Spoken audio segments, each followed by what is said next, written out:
This conference will now be recorded. चरक संहिता सूत्रस्थान अध्याय 15 श्लोक क्रमांक 19। दरिद्रस्तु आपदं प्राप्य प्राप्तकालं विशोधनं पिबेत् कामम् असंभृत्य संभारान् अपि दुर्लभान्। न हि सर्वमनुष्याणां सन्ति सर्वे परिच्छदाः न च रोगा न बाधन्ते दरिद्रान् अपि दारुणाः। यत् यत् शक्यं मनुष्येण कर्तुम् औषधम् आपदि तत्तत् सेव्यं यथाशक्ति वसनानि अशनानि च।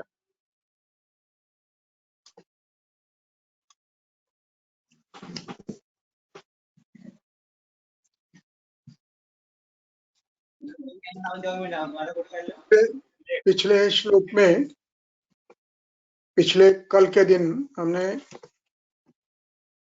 वमन विरेचन का ये जो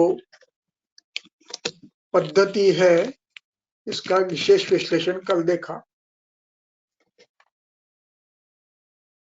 राजा को यदि राजा के संबंधित लोग इनके लिए यदि कुछ करना है तो उसका वर्णन उन्होंने किया था। आज वर्णन ऐसा कर रहे हैं कि समझो कोई दरिद्री है तो उसने क्या करना है। दरिद्रस्तु उसको पंचकर्म करना ही करना।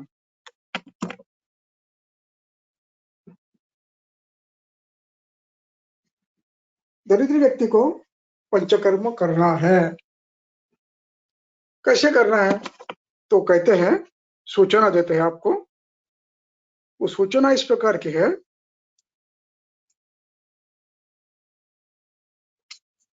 कि दरिद्रहा तू, दरिद्रहा का विसर्ग है और उसका स बना है तो उसको छोड़ देना है, अलग करना है, उसका विग्रह करना है। और वो जो स हुआ है विसर्ग का वो तू के साथ मिलकर त्व हो गया है, इसलिए दरिद्रहा तू आपदम प्राप्य। आपद यानी संकट यानी व्याधि। आपदम प्राप्य, प्राप्य प्र अधिक आप धातु है, प्र उपसर्ग है। आप यानी मिलना, प्राप्त करना, इस अर्थ में वो शब्द आता है। आप धातु उपलब्ध होना, समीप आना, मिलना। और इसका ये ल्यबंत है। ल्यबंत यानी पूर्व कालवाचक धातु साधित विशेषण। प्राप्त होने के बाद यदि आपदा प्राप्त हुई है, व्याधि प्राप्त हुई है तो प्राप्त कालम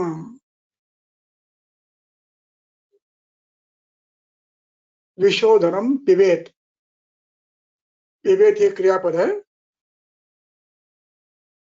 विद्यर्थ है। विशोधनम पिबेत, शोधन करना, पंचकर्म करना चाहिए। कब करना है? प्राप्त काल यानी योग्य अवस्था, योग्य काल आने के बाद। पाचन हो गया है और स्नेहन स्वेदन हो गया है, दोष उत्कृष्ट है, ये एक अवस्था। दूसरा काल अनुकूल है, सामान्य ऋतु है, प्रावरुट है, वसंत है अथवा शरद है। यदि अत्यधिक अवस्था है और ऋतु अनुकूल नहीं है तो कृत्रिमेन निर्माणम कृत्वा, तो कृत्रिम रूप से सामान्य अवस्था निर्माण करनी है। और विशोधन पिबेत, प्राप्त कालम पिबेत।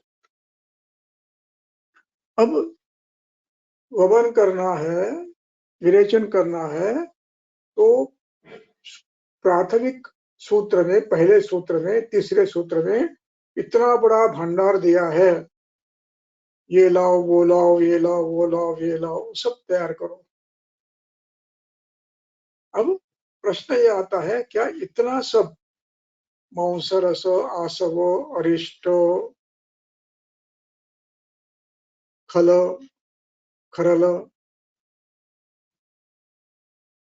सभी वनस्पतियां और आपदा के लिए जो प्राप्त करने जो साधन है वो सभी लाने के लिए तैयारी करने के लिए कहा है। संभव है कि ये सभी सामान्य व्यक्ति को न मिले। सामान्य व्यक्ति यानी जो राजा नहीं है, जो राजा से बने हैं, आर्थिक दृष्टया सक्षम नहीं है, उसको दरिद्र कहा है। तो उसने क्या करना है? विवेक, उसको शोधन तो करना ही है। कैसे करोगे फिर? कामम, कामम यानी इच्छित, इच्छित असंभृत्य संभारान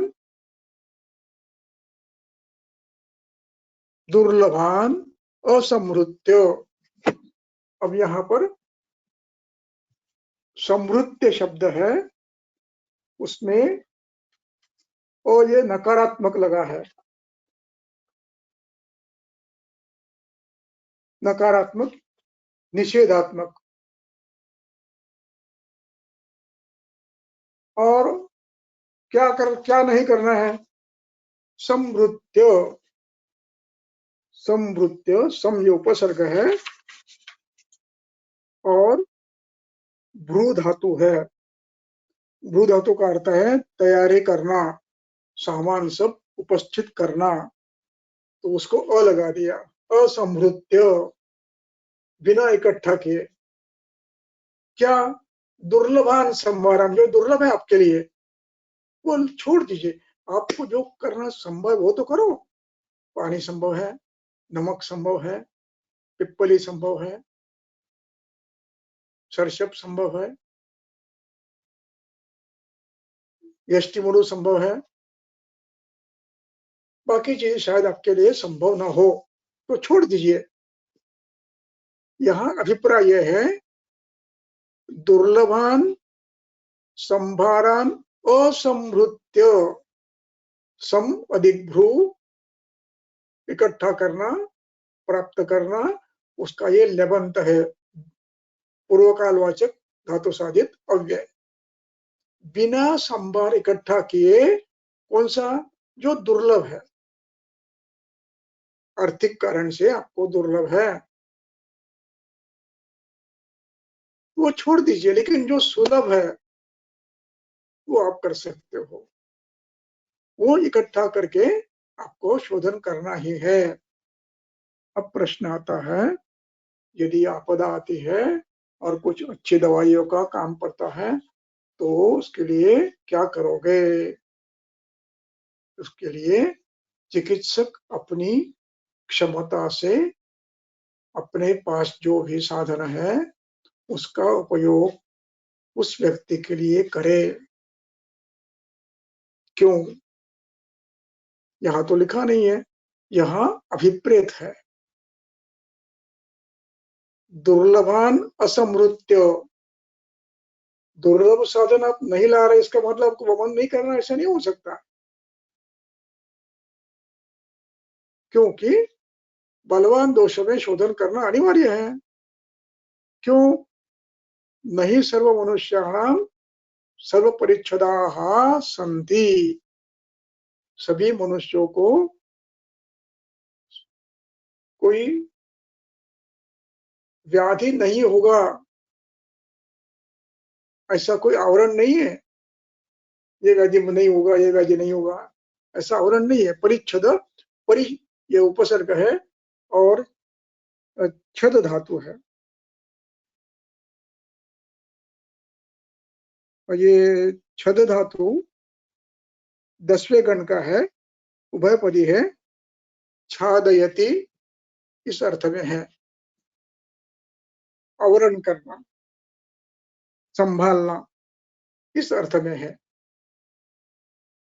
और यहाँ परिच्छद ये उसका कृदंत प्रत्यय है, धातु साधित है। तो सभी मनुष्यों को व्याधि न हो ऐसा कोई आवरण नहीं होता है, कहीं ना कहीं व्याधि होती ही है। न च रोगा न बाध्यन्ते, रोग नहीं होगा, दारुण रोग दरिद्र व्यक्ति को नहीं होंगे, ऐसा कोई आवरण किसी रोग के लिए नहीं है। दारुण रोग हो ही सकते हैं। इसलिए यद यद यद यद शक्यम, यहाँ पर यद्य है और छ है, तो इनको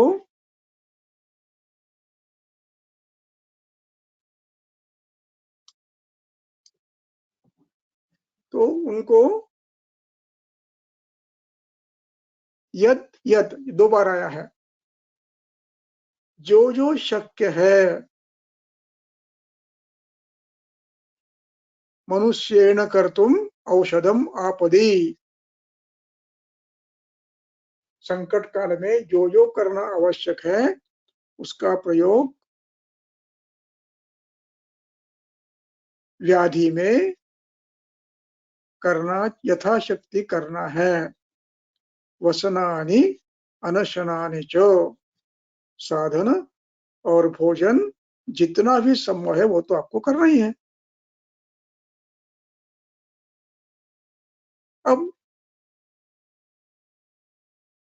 अब यहाँ पर उसके लिए सुविधा दी है कि जो आपको संभव हो करो, और इसके बाद यदि कोई असंभव सा लगता है और जो आवश्यक समय पे ऐसी अवस्था आती है कि उसकी आवश्यकता है, तो इस अवस्था में क्या करना चाहिए? तो उसके लिए चरक चिकित्सा स्थान अध्याय 1 पाद 4 और श्लोक नंबर 55।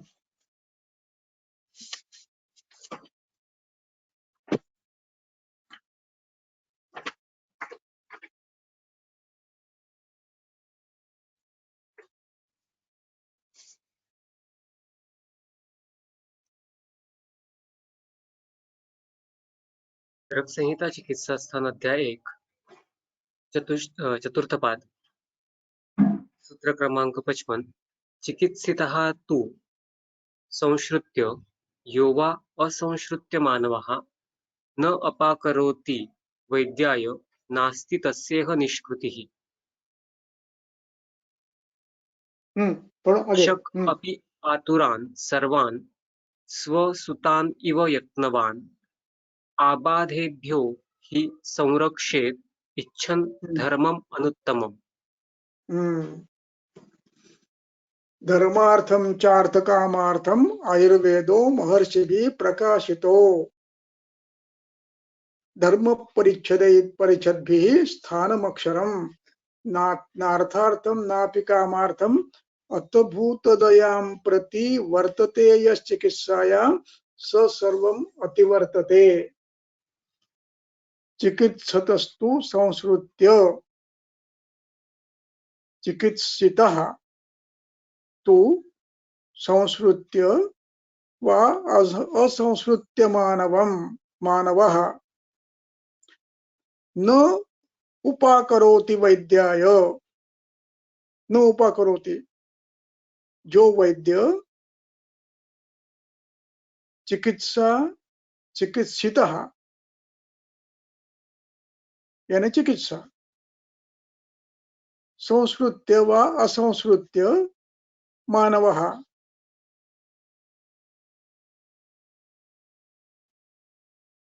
यहाँ संश्रुत्य असंश्रुत्य ये दो शब्द हैं, इस पर भाष्य बाद में करूंगा।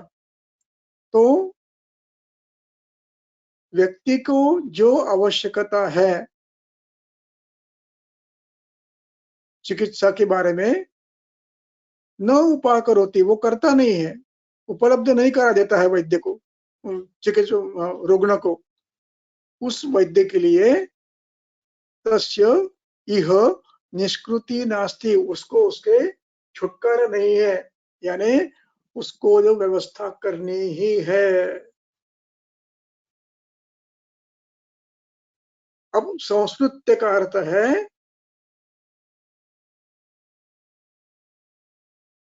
उसके रोगी के पास से प्राप्त हो तो उससे लेना, और उससे न मिलती हो तो खुद करना।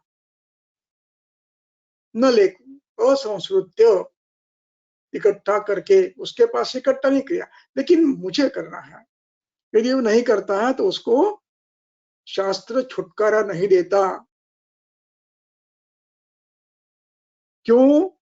भिषक अपि, चिकित्सक ने भी, आतुरान द्वितीय बहुवचन, सभी रोगी को, सर्वान उसका विशेषण है, स्वसुतान इव, अपने पुत्र के समान यत्न करना चाहिए। यत्नवान, यत्नवान, वत धातु, वत ये उपसर्ग है, ये उसको प्रत्यय लगा है, जिसका अर्थ है युक्त, से युक्त। तो उसके लिए भिषक ने रुग्ण के साथ स्वसुतानिव यत्नवात, संरक्षेत, अपने पुत्र के समान उसकी संरक्षा व्याधि से करनी है। ये सर्वश्रेष्ठ धर्म है, इससे उत्तम धर्म कोई नहीं है। इसलिए अनुत्तमम, यहाँ अनुत्तमम शब्द उत्तम नहीं है, इस प्रकार का अर्थ नहीं है। इससे बढ़कर कोई उत्तम नहीं है, धर्म नहीं है, इस अर्थ में अनुत्तमम। यस्मात् उत्तमम किमपि नास्ति तत् अनुत्तमम, उत्तम धर्म है।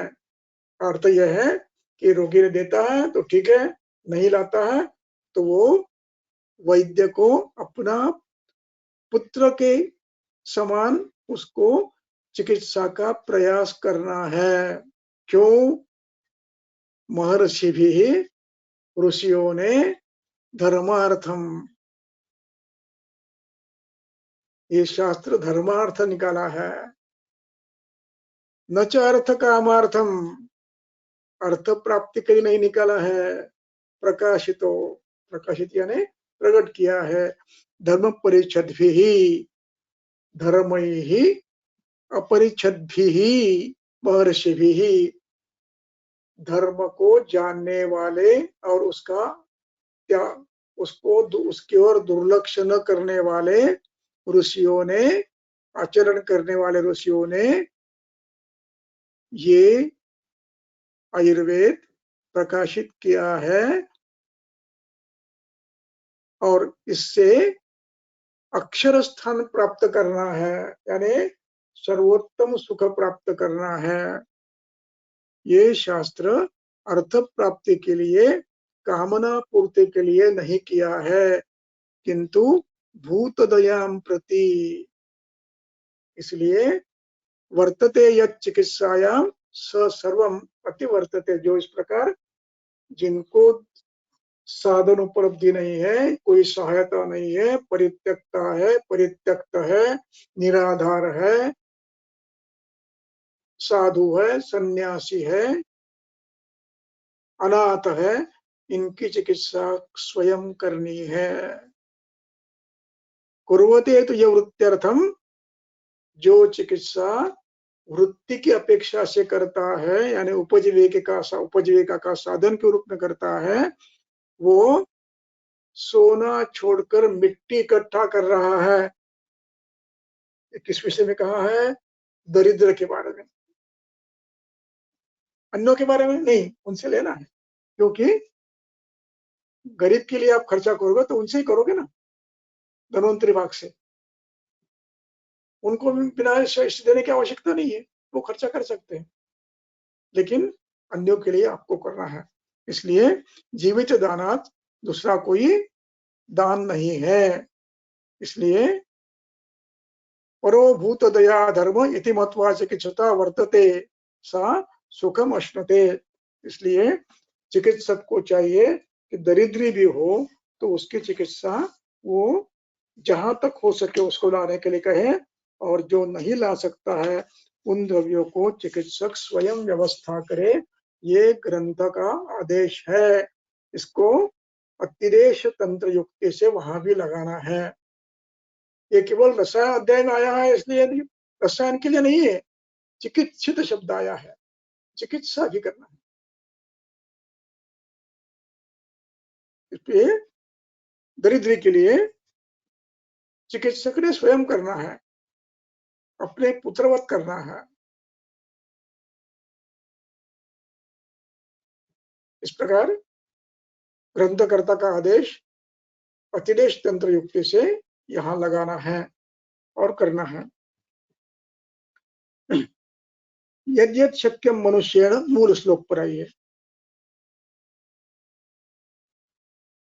यद्यत् शक्यम मनुष्येण कर्तुम औषधमापदि तत्सेव्यम यथाशक्ति। जिसने रोगी ने जो शक्य वो तो करना है, और जो शक्य नहीं उसके लिए अशक्य है वो चिकित्सक के ऊपर छोड़ देना है। इस प्रकार दरिद्र को भी व्याधि बल के अनुसार, दोष बल के अनुसार शोधन करना अनिवार्य है। यदि आप शोधन नहीं करते हैं बलवान दोषों का, तो वे उनको जीवन भर त्रस्त करते हैं, जीवन भर त्रस्त करते हैं। देखिए अल्पस्थान अध्याय 12।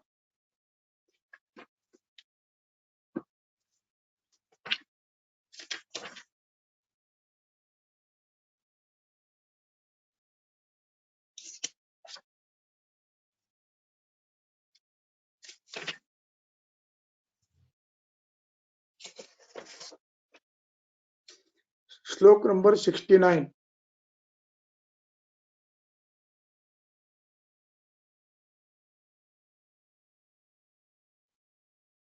दुर्बलोपि महादोषो, महादोष व्यक्ति को तो शोधन करना ही है, भले वो दुर्बल हो सबल हो। दुर्बल को अल्पाल्प करो, बार बार करो, और सबल को उत्तम मात्रा में एक ही बार करो। मृदुभिर भेषजे दोषः, दुर्बल को और बलवान को तीक्ष्ण द्रव्यों से एक बार आप कर सकते हो। और यदि आप नहीं करते हो, शोधन टालते हो, तो दोषाः एनम हन्युः, हन्युः शब्द है, उसका विसर्ग है, उसको यहाँ लाना है, और ही एक निपात है, उसको अलग निकालना है। और एनम, एनम ये द्वितीया है, सर्वनाम की द्वितीया है। इसको हन्युः, हन्यु यानी कष्ट देते हैं। यदि बलवान दोषों को आप निकालते नहीं हैं, तो उसको जीवन भर कष्ट सहन करने पड़ते हैं। इसलिए शोधन तो करना ही है, और शोधन करने के बाद जीवन अच्छा होता है, आरोग्य मिलता है, इसलिए करना ही है। अगला श्लोक।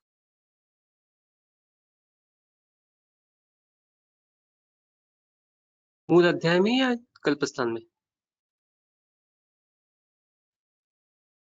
मूल श्लोकातला 22। मलापहम, अध्याय 15 सूत्र क्रमांक 22। मलापहम रोगहरम बलवर्ण प्रसादनम पित्वा संशोधन सम्यक आयुषा युज्यते चिरम।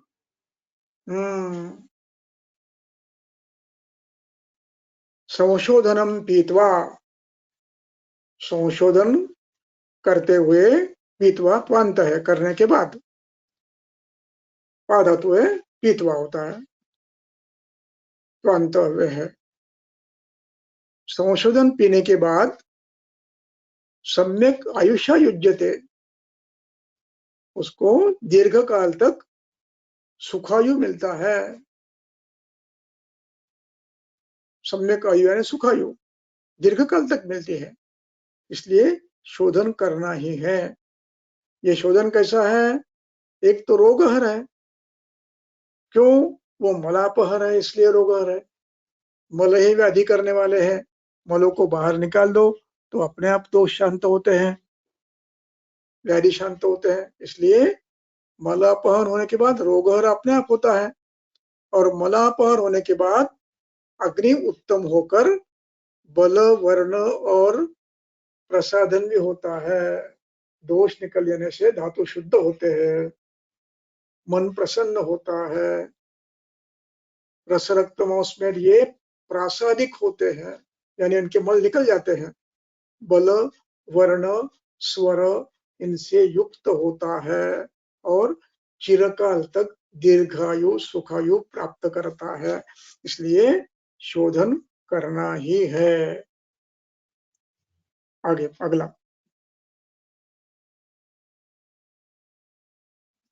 ईश्वराणाम इथ वसुमताम चरकसंहितासूत्रस्थान अध्याय 15 सूत्र क्रमांक 23 तत्र श्लोकाः ईश्वराणां वसुमतां वमनं स विरेचनं संभाराये यद अर्थं च समानीय प्रयोजयेत् यथा प्रयोज्या मात्रा या यद अयोगस्य लक्षणं योग अतियोग योः यच्च दोषा ये च अपि उपद्रवाः यद असेव्यं विशुद्धेन यत् च संसर्जनक्रमः तत् सर्वं कल्पना अध्याये व्याजहार पुनर्वसु।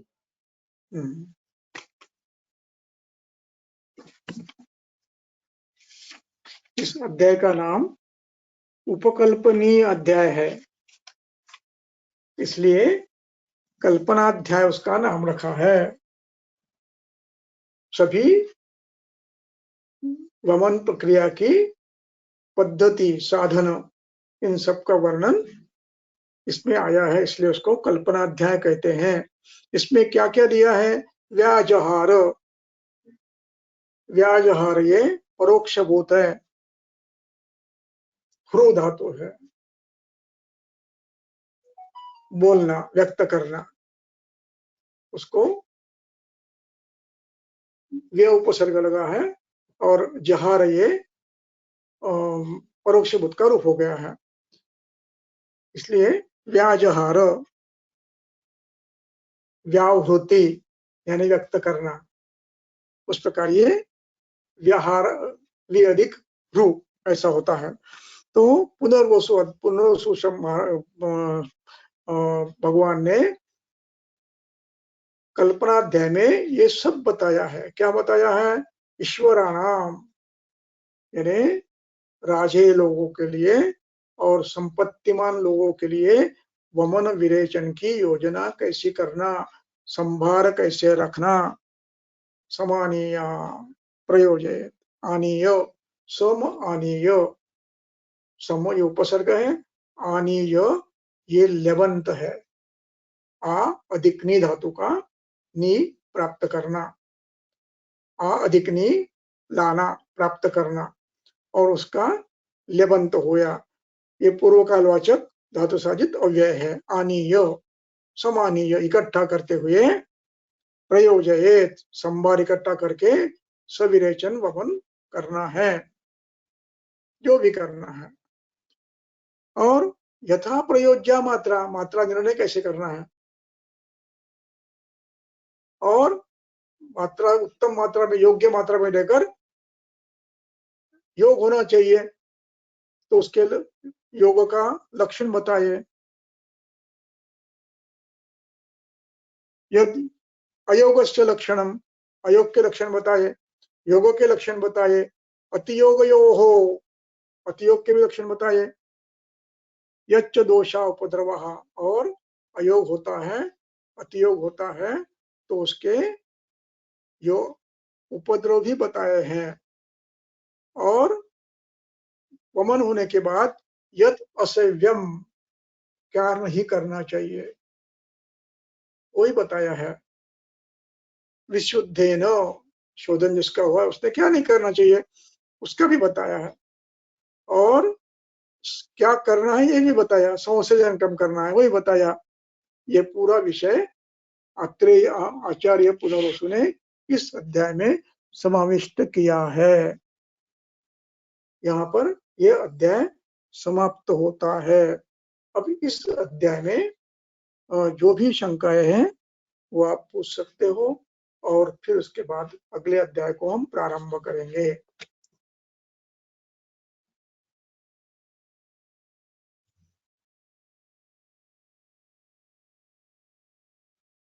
अब इस विषय में मैंने कहीं भी मात्रा का वर्णन नहीं किया है।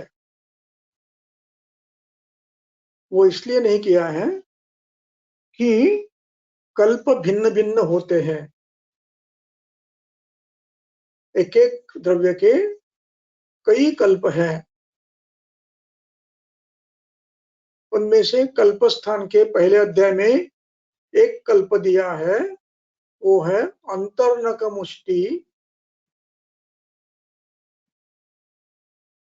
अपने मदन फल के बीज लेकर उसको रात को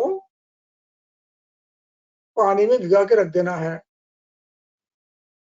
तो ये पानी की मात्रा फांड के समान होनी चाहिए। फांड बनाने के लिए जितना पानी लगते हैं, हिमैया फांड बनाने के लिए उतना पानी लेकर उसमें डाल देना है। रात्रि भर उसको रखना है और फिर सुबह हाथ से मसलते हुए उस पानी को छान लेना है। और ये जो पानी लोगे रात में, ये भिगाने के लिए, ये वमनोपक द्रव्यों का होगो। उनमें से नीप, विदुल, कांचनार, यष्टिमधु आदि जो द्रव्य दिए हैं, उनमें से किसी एक का फांट लेकर उसमें भिगा देना है। और फिर ये मात्रा अर्धनख मुष्टि, ये मात्रा भिगाया हुआ पानी जो है छान के लेना है हाथ से मसलते हुए। और ये मात्रा एक सराव, यानी जो भी पात्र लोगे आप, इसमें थोड़ा सा ये है, टीकाकार कहते हैं यहाँ सराव शब्द का अर्थ पात्र है और सराव की मात्रा एक विशिष्ट मात्रा भी है, वो अध्ययन का विषय है। उसमें बाद में फिर ये कल्पस्थान में जाएंगे तब उसकी चर्चा करेंगे। तो ये पात्र लेकर, अब ये मात्रा मध्यम व्यक्ति की मात्रा है। ग्रंथकार जो कहते हैं कि हमने इस ग्रंथ में जो मात्राएं दी है, कल्पस्थान में हो या चरक में हो, ये मध्यम बल दोष, मध्यम बल व्यक्ति और मध्यम कोष्ठ के लिए दी है।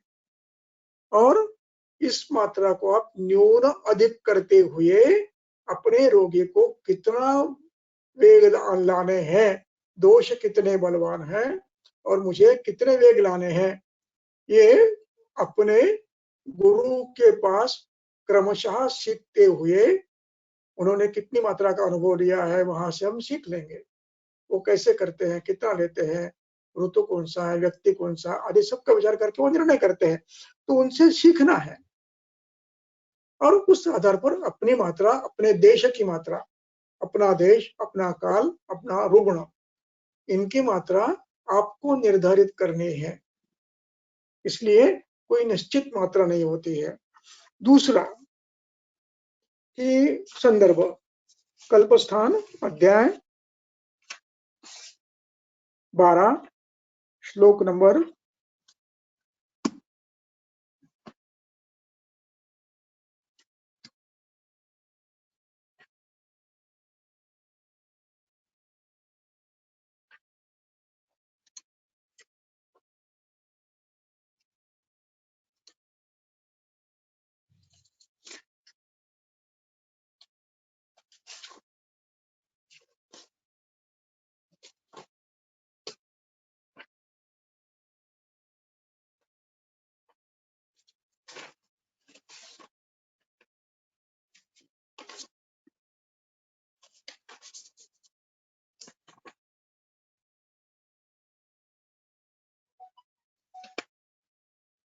86।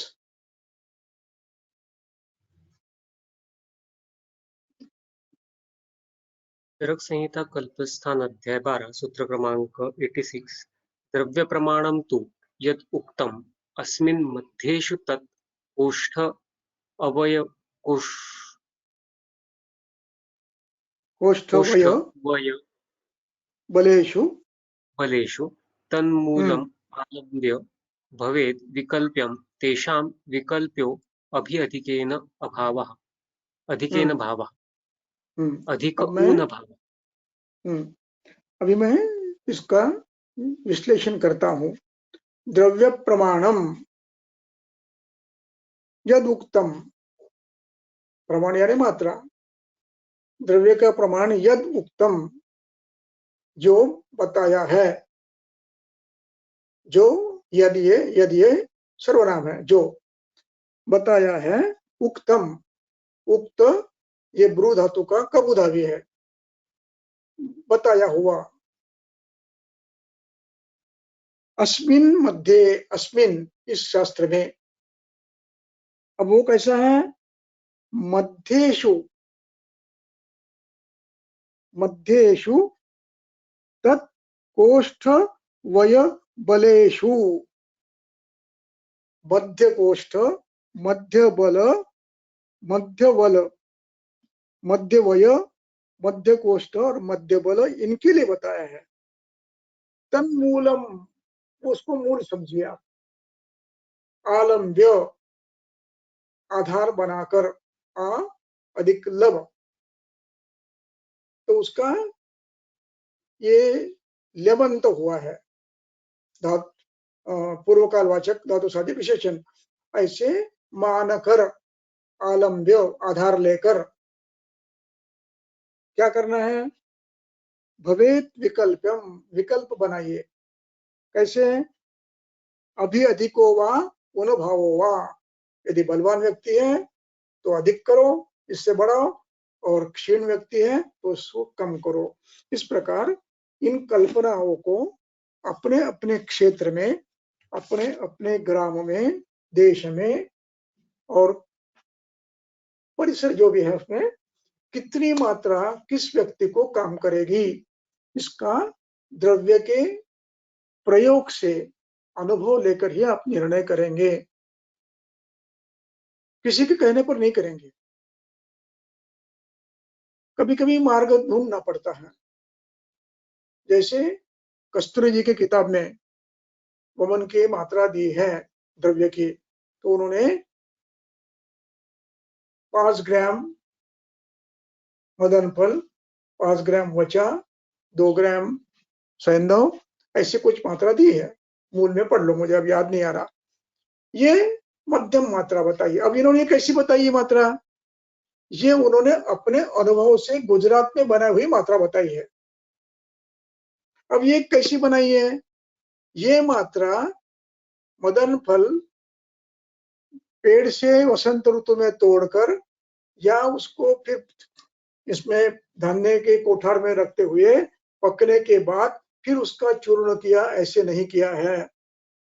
तो ये बाजार में जो द्रव्य जिसका उत्पादन कब हुआ है, कब पेड़ से तोड़ा गया है, कितने साल से दुकानदार के पास है, और उसके बाद रुग्णालय में आकर कितने दिन पड़ा है, और फिर उसका प्रयोग करने से कितना होता है, यानी वो पूरे फल और बीज, पूरे फल की पाउडर है वो। ये मुझे इसलिए पता है कि हमारे फार्मेसीज में, नांदेड़ के और नागपुर में, इसके चूर्ण, मदन फल का चूर्ण बनाते तो ऐसे बनाते थे। और ये चूर्ण फिर उसकी ये सामान्य मात्रा है, जो कि जिसका वीर्य पता नहीं, यानी ये न वीर्य समझ लीजिए, क्योंकि ताजा तो कोई लाके देने वाला नहीं आपको, तो उसकी ये मात्रा है। अब आपको कैसे मिलता है, इस पर निर्भर है।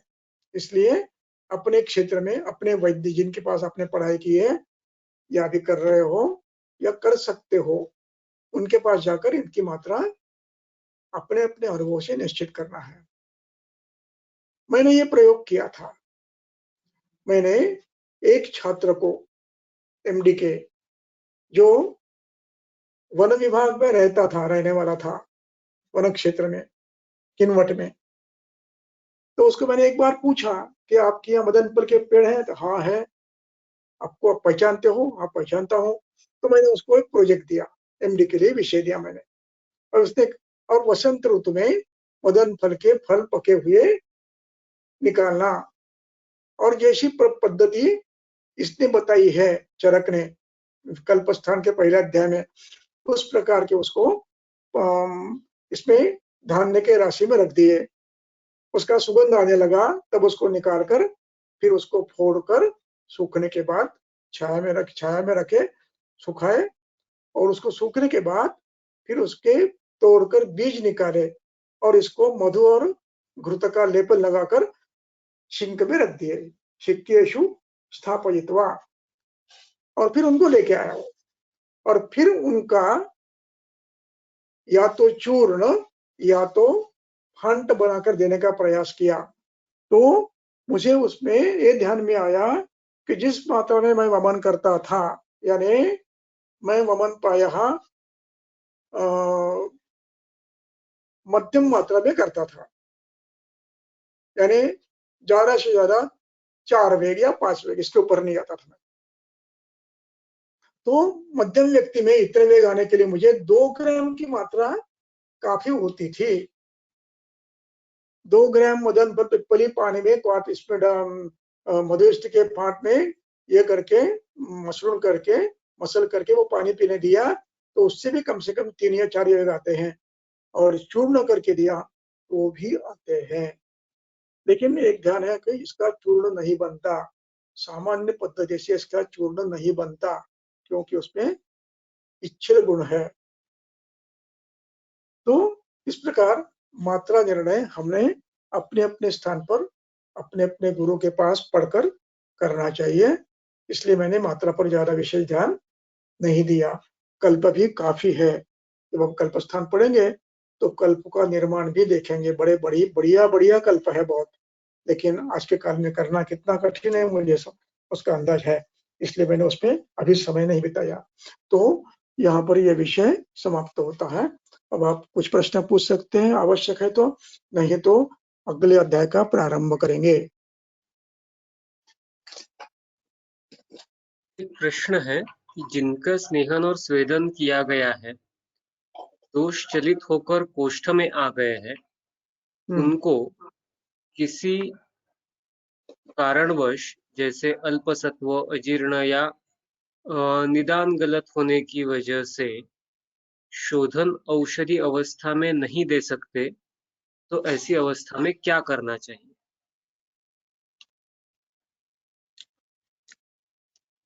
ऐसी अवस्था में वैद्य को युक्ति का प्रयोग करना है। यदि रोगी तैयार नहीं है तो दिशा भिन्न है। योगी तैयार नहीं है तो उसको आप युक्ति से दवा दे सकते हो, चलो ठीक है, नहीं तो नो, ये 4 गोलियां खा लो, आराम करो। तो उसमें आप मदन फल की बनाए हुए गोलियां, मधुष्टि मदन फल की गोलियां देकर आप उसको सुला सकते हैं, अपने आप उल्टी हो जाएगी। लेकिन उसके पहले उसको कुछ पीने के लिए आपने दिया हो, पिया, कम से कम 2 गिलास पिया, पिलाकर उसको ये युक्ति से मधुष्टि की 4-5 गोलियां, इसमें थोड़ा सा मदन फल है, ये पिला के सुलाना, आराम करने दो, वो स्वयं हो जाता है। उसको मत बोलो कि वो मन नहीं करना आपको। युक्ति, युगुप्सया। दूसरा,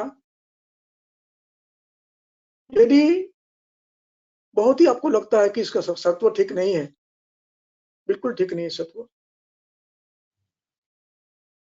तो उसको आप एक कर सकते हो। यदि आपने स्नेह भजन किया है और वो अमन लेने को तैयार नहीं है, बिल्कुल ठीक है, अब उसको आप उसको कहो ठीक है मत करो, आप घर में जाओ, खाना खाओ, और ये 2 गोलियां देता हूं मैं, ये गोली खाना खाने के बाद ले लो। तो ये गोली में मधुष्टि की या मदन फल की गोली कुछ थोड़ा सा मिलाकर खाना खाकर आप तो जैसे खाना खाए के वो लेगा, वो अपने आप उसको एक उल्टी हो जाएगी। इस प्रकार आप कर सकते हो। या तो उसको घर मत भेजो, अपने पास रखो और खाना खाने के बाद ले लो, तो उससे बल भी रहेगा उसका। इस प्रकार युक्ति से कर सकते हो। और ये भी नहीं कर सकते हो तो थोड़ा सा गर्म पानी पिलाकर बिठा दो। और यदि हो गर्म पानी थोड़ा सा पिला लो नमक डालकर, दोष निकलते हैं अपने आप, निकलने दो, जितने निकलेंगे उतने निकलने दो। नहीं निकलते हैं तो फिर आप उसके बाद 2 दिन रुकते हुए उसका दोषों का या तो अनुलोमन करो या तो पाचन करो, लेकिन तुरंत कुछ नहीं करेंगे आप। 2 दिन, यानी आपने जो लवण जल दिया है उसका परिणाम और आपने जो उत्क्लेश दिया उसका परिणाम, हो सकता है गर्म पानी पीने के बाद उसको वेग आ जाए, और वेग नहीं आते हैं तो वो दिन जाने दीजिए, और दूसरे दिन से आप उसको फिर पाचन और दोष शमन करिए, अथवा अनुलोमन देकर दोषों को निकाल सकते हो। ऐसी विविध युक्ति आपको करना है।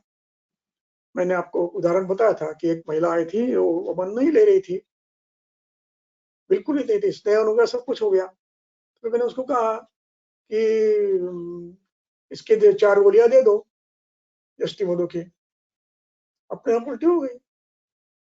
अथवा विरेचन के लिए 2 गोली इच्छा भी लेके दो, उससे भी वमन होता है, यदि उत्कृष्ट अच्छा है तो वमन होता है, विरेचन नहीं होता, वमन होता है। बलवान श्लेष्मा हो तो वमन होता है, मधुष्टिक बड़ी चूर्ण में दो आप तो वमन हो जाता है। मत बोलो कि मैंने मदन फल दिया, अखंडपन करवाया, कुछ नहीं। यष्टि मधु को चूर्ण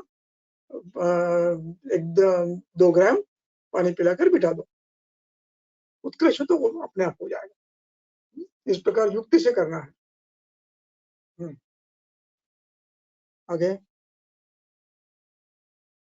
धन्यवाद सर। बस इतना ही क्वेश्चंस थे।